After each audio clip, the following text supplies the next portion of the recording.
In this video, I will guide you on how to download the NFL app on your LG Smart TV. First, ensure your TV is connected to a stable Wi-Fi or Ethernet network. Also make sure your LG TV is 2020 or newer Smart TV model. Now, you want to press on the home button on your LG Magic Remote Control. Locate and open the LG Content Store or select the app style. Select the magnifying glass search icon at the top right corner. Now type NFL or NFL Plus using the on-screen keyboard. Choose the official application from the search results.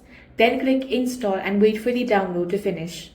Once it has been finished, you can open the application. Now log in with your existing NFL account or complete the on-screen prompts to register and subscribe.